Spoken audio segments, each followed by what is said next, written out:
क्लीनरवरती driver आणि ते व्यापारीवरती कोयता लावून तो सगळा मुद्देमाल ते घेऊन पळून गेलेले. 7 आरोपी जे आहेत ताब्यामध्ये आहेत आणि गुन्ह्यामध्ये गेलेला पूर्ण माल 7 किलो चांदी, 10 ग्राम सोनं आणि स्पेअर पार्ट सगळे 100% ॲज इट इज रिकव्हर करण्यात आलेले आहे.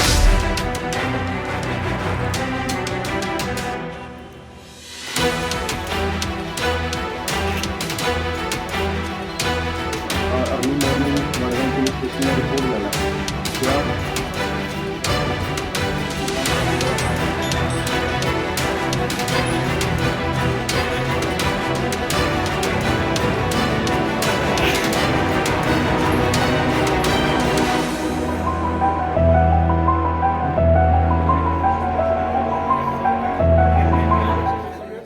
आज पहाटे मडगाव पोलीस स्टेशनला एक रोबरीचा गुन्हा रिपोर्ट झालेला होता. यांच्यामध्ये ट्रॅव्हल्स जे आहे कोल्हापूर वरून भायखला मुंबईला ट्रॅव्हल चाललेली होती. त्यांच्यामध्ये एक व्यापारीचे सिल्वर जवळपास 60 किलो सिल्वर आणि थोडा 10 ग्राम गोल्ड आणि काही मशीनचे स्पेअर पार्ट्स असा एक 3 अनोळखी इसम जे तावडे हॉटेलवरून बसला चढले आणि वाठार फाटेवरून त्यांनी क्लीनरवरती ड्रायव्हर आणि ते व्यापारीवरती कोयता लावून तो सगळा मुद्देमाल ते घेऊन पळून गेलेले होते.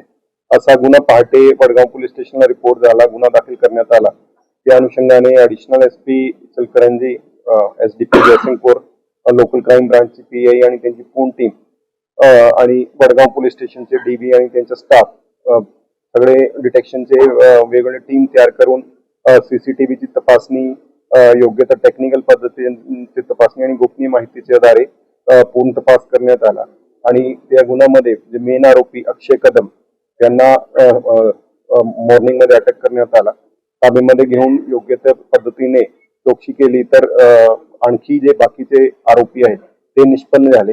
आतापर्यंत 7 आरोपी जे आहेत ताब्यामध्ये आहे आणि गुन्ह्यामध्ये गेलेला पूर्ण माल 60 किलो चांदी, 10 ग्राम सोनं आणि स्पेअर पार्ट सगळे 100% ॲज इट इज रिकव्हर करण्यात आलेले आहे. गुन्ह्यामध्ये बाकी जे पाठलाग करत होते 3 मोटरसायकलवरती त्यांचे साथीदार ते सगळा मोटरसायकल सुद्धा निष्पन्न झाले, ते पण ताब्यामध्ये आहे. वापरलेले मोबाईल आणि दुसरा साहित्य ते पण आतापर्यंत ताब्यामध्ये घेण्यात आलेलं आहे आणि पुढची तपास त्या अनुषंगाने चालू आहे. खरं तर मोठ्या प्रमाणात हा दरोडा होता. नेमकी याची पार्श्वभूमी नेमकी काय होती? कारण पार्श्वभूमीमध्ये आतापर्यंत तपासामध्ये असं निष्पन्न होतं की बसमध्ये जे क्लीनर होता त्यांना माहिती होती की डेली बेसिसवरती काहीतरी किमती वस्तू जे आहे कोल्हापूरवरून मुंबईला जात आहे.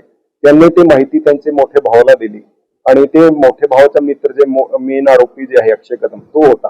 तर असा एक चेन उडून त्यांनी ते सगळ्यांना मिळून एक कट रचला की मी तो बसमध्येच होतो क्लीनर, तर तुम्ही पूर्ण ते लोकेशन असेल किंवा काय असेल ते संपर्कामध्ये असल्यामुळे सगळं ते कट रचला आणि त्याप्रमाणे ते आजचा गुन्हा अंजाम करण्यात आला. या बसमध्ये राजकीय पक्षी संबंधित कोण व्यक्ती होत्या आणि प्रवासी बहुतेक काही आतापर्यंत काही निष्पन्न होत नाही, कारण पूर्ण जे घटनाक्रम घडलेला आहे ते ड्रायव्हरच्या चेंबरमध्ये घडलेला आहे आणि मध्ये पार्टिशन होती, विंडो होती. तर जे पॅसेंजर्स आहेत त्यांना तर पुढे जाऊन कळला की असं काहीतरी वाक्य मागे घडलेलं आहे.